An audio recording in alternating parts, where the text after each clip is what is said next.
Hey guys, welcome to Priceless B-Movies. I'm your host, Colin Price. And, I was looking back on some of my older reviews recently, and I noticed that the first three films I reviewed, which Night of the Demons 1, 2, and 3, with the first Night of the Demons, I gave it a 4-star review. I love that movie. I gave it a good review. It's one of my favorite horror films of all time.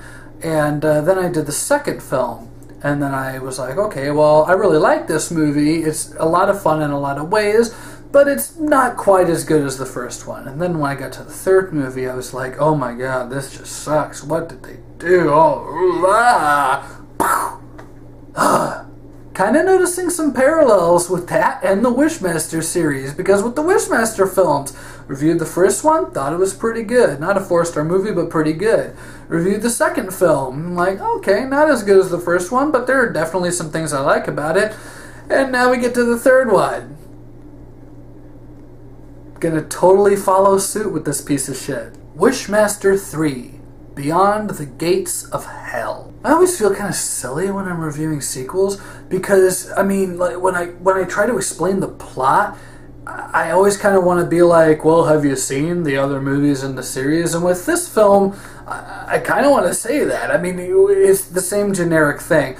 Here we have a girl who's going to find the stone, and she's going to release the djinn, and he's going to try to track her down, make her make the 3 wishes that'll doom mankind, and along the way he's going to trick a bunch of her friends, colleagues, cohorts, whatever, into making wishes so that he can twist them into ways to kill them. It's a formula. Like all slasher films, the Wishmaster series follows a formula, and in the third one they really kind of fuck with it, and not in a good way. A.J. Cook plays Diana, a college student, who finds the stone among the inventory of her history professor, played by Jason Connery, and she kind of like accidentally finds the stone, but then when she finds it, she's like, hey, look at this, it's a huge freaking ruby the size of my fist. Isn't this kind of cool? Now, I only make a joke about that because, come on, a blonde in college finds a ruby like that, like she's going to tell her teacher, no, she's going to take that and pawn that shit, right? I'm sorry, but am I wrong? Anyway, the professor gets seduced and tricked by the djinn, this time not played by Andrew Divoff, instead played by this guy, John Novak, who I don't really know from anything else, but he ends up killing the professor and using his body, so now Jason Connery is our djinn for the rest of the film. Now, sometimes when I review movies, I try to sugarcoat them. There's no sugarcoating this one. The Wishmaster 3 is a bad movie. It's a bad movie in terms of the script. It's a bad movie in terms of the acting. It's a bad movie in terms of the effects.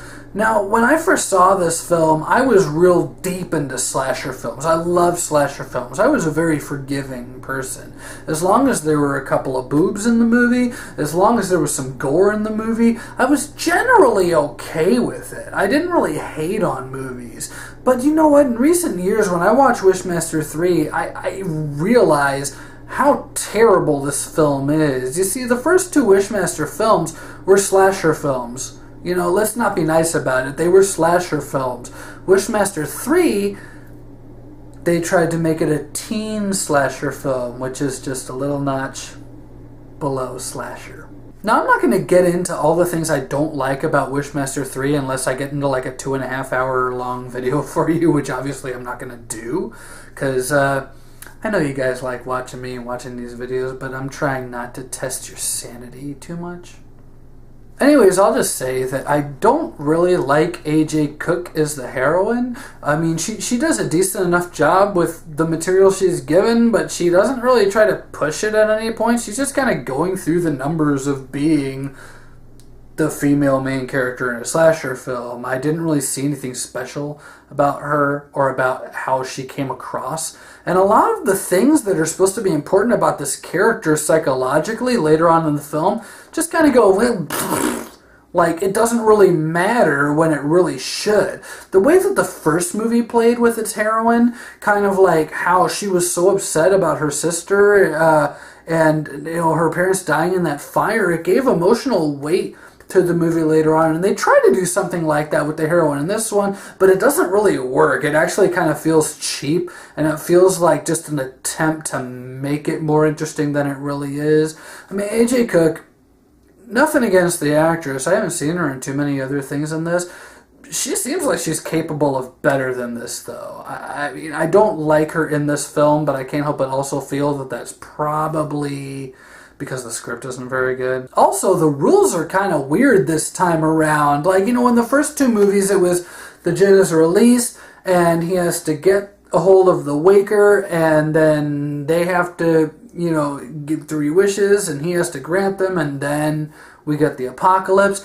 But in those movies, it was always kind of like, okay, well, here we go, and here's how he's going to seduce and trick this character, and here's this trope, this cliche, this character, and we can see how he's going to kind of manipulate them into making a wish.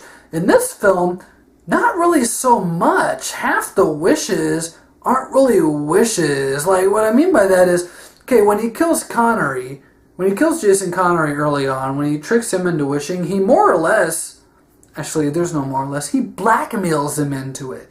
He kind of forces him to make a wish. And if you see the movie, and please don't, but if you see the movie, you'll understand what I mean by that. He blackmails the guy into making a wish. He forces him to. Then later on, there's a guy that once he's in the Jason Connery form, he picks up this guy by the throat. He's like, oh, well, what do you wish? What do you want? And the guy's like, screw you! And so the Jinn's like, okay, well, what do you want? And the guy says, blow me. Okay, and then the guy lets him go, victim's floating in midair, and the guy just blows him. The force of this supernatural wind throws the guy across the room and impales him onto a pair of antlers on this thing that's stuck on the wall. Now, kind of cool, but my question is, blow me qualifies as a wish, apparently, but screw you does not? This is a very picky genie. Now, about a year ago, my wife and I went to a horror convention in Chicago, as we like to do, and we actually got to meet Andrew Divoff, and I asked him why he wasn't a part of Wishmaster 3 and Wishmaster 4. And, I'd heard a lot of stories online, a lot of rumors around the time that parts 3 and 4 came out. And, but I wanted to hear from him. And he said, well, here's the thing. 1, the script wasn't very good. Andrew, if you're watching this, I totally agree with you. But 2, he didn't like that the budget was even lower than part 2. And he thought that they were doing a disservice to the fans by cutting the budget for the special effects. In this film, there's like 2 really good kills. There's one where a girl wants to lose weight. She wishes to lose weight. And so the Jinn makes her very quickly and very abruptly develop this extreme form of bulimia where she throws up her blood and her guts and her insides, and it's this really disturbing sequence to watch, especially while Jason Connery as Jinn is standing there, kind of mocking her, like, oh, you wanted to lose weight? Oh, well, this is the guy. And I think there's even this really sick line that he has about, anorexia is such a terrible disease, or something like that. There's scenes like that, and there's scenes there's a bit where this girl wants to hit on the professor and says, I want you to break my heart, and you see her heart explode within her chest.